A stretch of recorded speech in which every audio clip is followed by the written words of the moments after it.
Bonjour à tous, aujourd'hui nous allons peindre un élément neuf, il est reçu comme ça en cataphorèse. La cataphorèse c'est un espèce d'apprêt que les fabricants mettent sur les éléments pour pas qu'ils rouillent. Ici on peut voir qu'il est de mauvaise qualité, il y a des petits points, c'est pas terrible donc il va falloir arranger ça. Alors on commence par décoller les étiquettes, les morceaux de mousse qui protègent.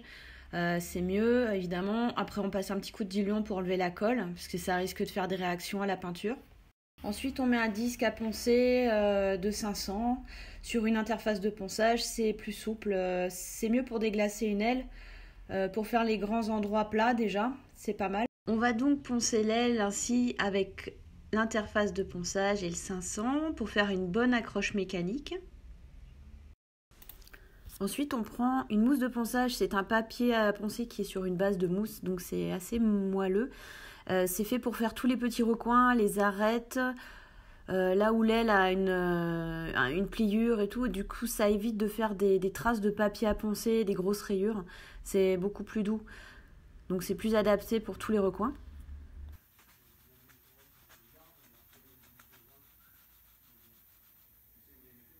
Ensuite, nous sommes installés en cabine, nous avons posé l'aile sur un tréteau, on voit bien qu'on la protège avec du scotch pour pas qu'il y ait de poussière éventuelle.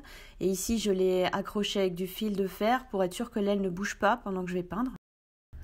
Ensuite, avec un chiffon de dégraissage et du dégraissant, on passe sur toute l'aile pour enlever toute la poussière, toutes les traces de doigts, le gras qu'il pourrait y avoir, pour pouvoir peindre sur une surface bien propre et bien dégraissée.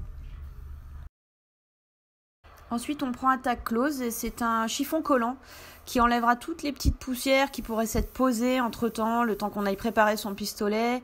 Donc c'est bien, là, ça enlève tout ce qui pourrait se poser, c'est parfait pour ça. Ici, on passe un après mouillé sur mouillé parce que comme c'est de la cataphorèse et qu'il n'y a pas de mastic et que cet après se pose sur une surface où il n'y a pas de mastic, c'est très pratique. Car on ne perd pas une journée d'attente de séchage et surtout de ponçage. Donc on passe cet après sur toute l'aile, on le garnit bien, on attend une bonne demi-heure qu'il sèche. Ensuite on peut passer la base quand l'après a bien séché au bout d'une demi-heure. Il y a encore plein de solvants, donc c'est justement pour ça qu'on appelle ça un mouillé sur mouillé. Les solvants ne sont pas partis, donc il y aura une bonne accroche. Donc on passe la base mat, on recouvre bien toute l'aile jusqu'à ce que la couleur soit bien uniforme.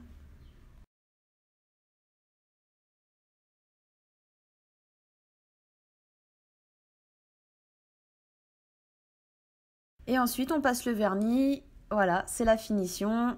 Donc on passe bien sur toute l'aile, vous voyez que le jet est bien large et avec beaucoup d'air pour que le vernis vienne bien s'écraser contre la peinture et qu'il soit bien appliqué uniformément, bien brillant. On voit bien que l'aile est très tendue, très belle.